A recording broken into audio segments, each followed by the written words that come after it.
Today I'm going to both review and test out the NoMistakes Sublimation Corrector. You can get it for $19.99 at this website called GilElvinskin.com. I can put the link down below. I got this ad through my feed, I believe it was on Instagram, and I decided to give it a shot. I'm new to sublimation, and this chemical or this product claims to remove sublimation mistakes. And so those of you who do sublimation, it can be really wasteful trying to get the right settings and the right colors when you buy new blanks. So I was excited to try this out. You can get it in 2 sizes, medium or large. It doesn't really state the size that medium and large is, what the volume is, but down here at the bottom, it kind of has a weight. Medium is 20 grams and large is 50 grams. But I will say my bottle, I ordered the medium and my bottle was 20 milliliters. So I don't really know how big the large is, but they do offer a guarantee.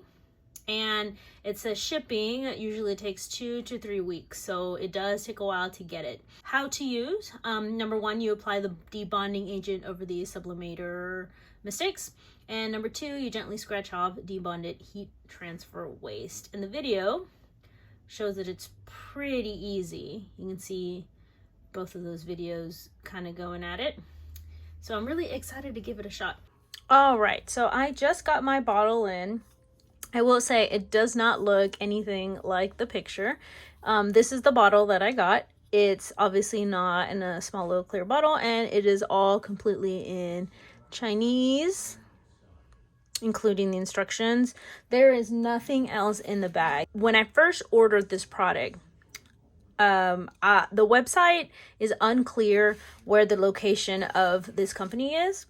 And once it got updated, it said it was coming from China. But anyway, we're going to go ahead and give this a shot. So the mug that I'm going to be sublimating or removing is this mug.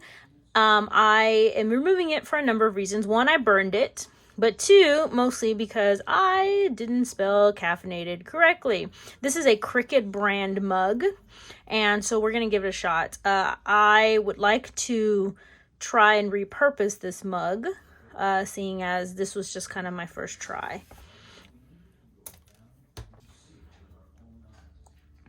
Oh shit. Okay, it's very oily.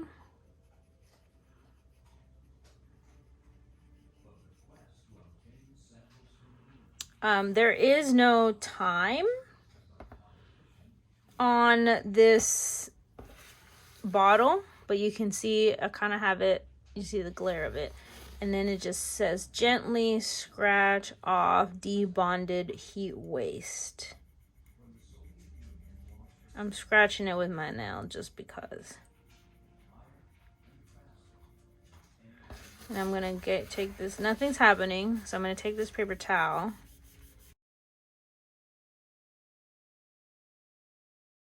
So I don't really see anything coming off, and nothing's coming off of the towel either. I'm gonna try just leaving it on there for a while, and then I'm gonna let it sit for about 5 minutes and see. I decided to get one of these scrubby pads that we see in the video. So I put a little bit more on this side just to let that part sit. But the part that the part that I did put some on, you can kind of see there's color starting to drip down on it. And it looks like there's a little bit of pink on my thing. So I'm gonna,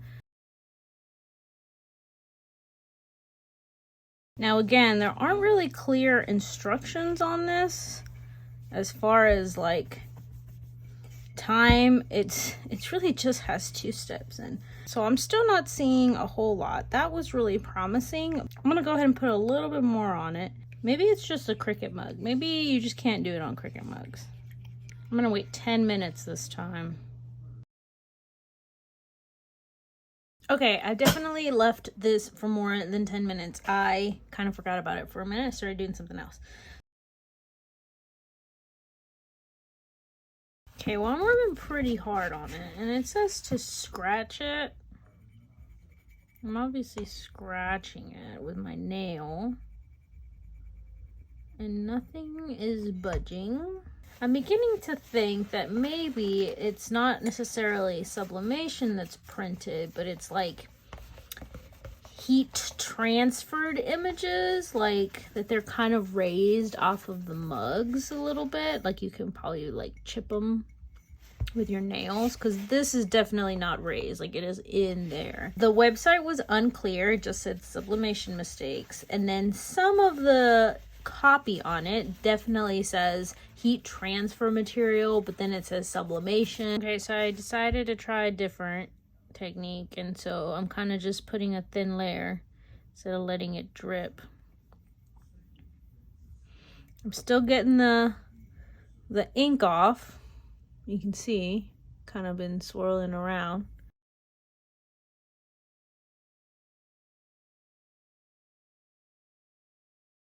All right, so I let it sit for another 20 minutes.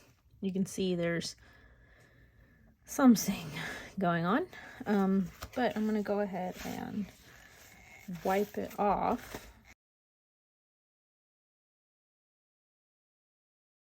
My image is much more faded than when I first started. You can see kind of right here where I've been rubbing it, and right here. Although what I think is, I think the coating is actually coming off. All in all, I think this is a gimmick and kind of a waste of time and money. It might work for the kind that gets printed on, maybe like a screen print of enamel, or like something that where the graphic is a little bit raised and you can kind of like flick it off. It's still a heat transfer, just not ink. So yeah, there you go. Don't hold your breath for the NoMistakes Sublimation Corrector.